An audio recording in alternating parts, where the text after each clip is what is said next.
runt om i världen. Och det roliga tycker jag är att hennes musik liknar ingenting annat. Och det gör inte hon själv heller.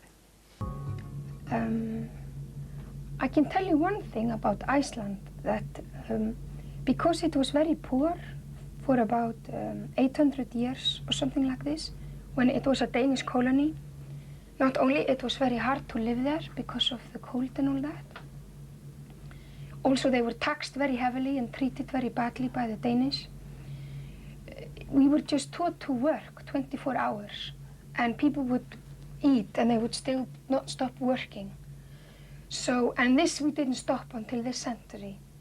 So it's still, we are very workaholic, and we are very sort of like, if you're upset with things around you, you better do it, fix them yourselves. And they're very self-sufficient about things. So if you don't make yourself happy, you're a loser. Isn't Iceland a very magic country?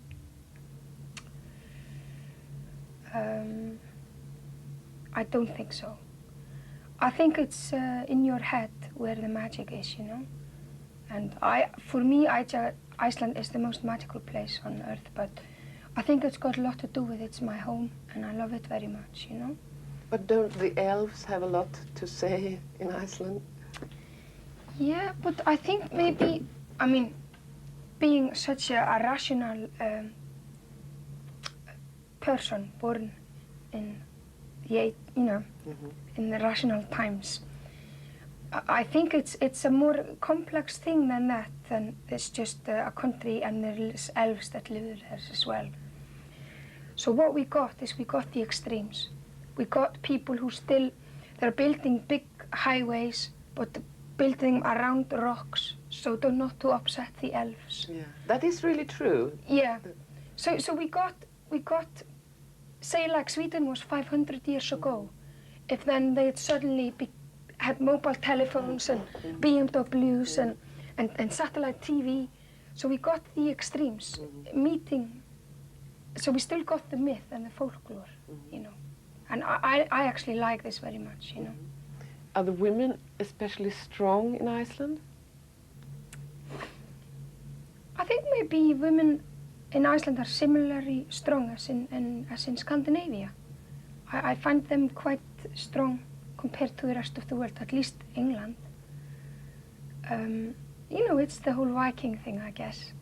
And I don't think there's a lot of sagas which goes 1,000 years back where so many of the characters which are written in the history are female, you know? Exactly the sort of girls that easiest to flirt with. No? No, I think I've been told they're a bit too proud for that. They prefer to flirt with them and they prefer to make the choices. So how are you going to do if you want to have an Icelandic girl? Well, you better, I don't know, what's the recipe for a charming guy? How did your man get you? Well, he was just exciting bloke, so I just went for him. I've got this habit of doing everything in a very emotional manner, which is obviously can be really good in some situations, but in some situations it's very bad. For example, driving cars. It's not an emotional affair. Well, it shouldn't be. So what happens when you are driving? Well, I got myself a driving license when I was 24. I waited as long as possible. I didn't really want one. And then I got one, and I crashed my car 10 times in 1 year. And I also went in circle in it and everything. So, I don't know, I guess it's just not my thing, you know. I get too enthusiastic about houses I drive past and people I see in the street and the sunset, and I'm not really noticing the rules.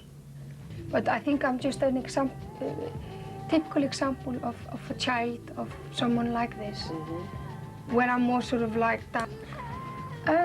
I think one of the best things is that all the things that hippies were fighting about, which was quite sort of underground, have become commercial now. Like the whole green thing, you know, ozone layer, all those things, you know. and it's our job to make this, bring this into the system now, to make it work. It's not only theory; it has to be practice as well. And I can just sense that the whole, well, at least westernized world is very pissed off with all this kind of like scientific macho attitudes towards the planet. I know I'm talking cliches, but cliches are cliches because cliches are true. Exactly. So I think that's a lot what my generation is doing, is making all those dreams of the hippies come true. What is your own attitude towards drugs? Drugs?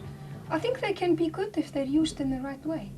But then again, there is no such thing as the right way. Each person has to find what suits him or her. And at the end of the day, people should, you know, decide what they want to do. And also sometimes all right with drugs, that there will be an uproar, you know, you are now a symbol and what you say is so important, and maybe a lot of kids will start taking drugs because of what you say. No, because I believe that what I say is not necessarily right for them, you know. It's right for me. And if people who listen to my music and like it, then start to become like me, they completely misunderstood the reason why I did this record.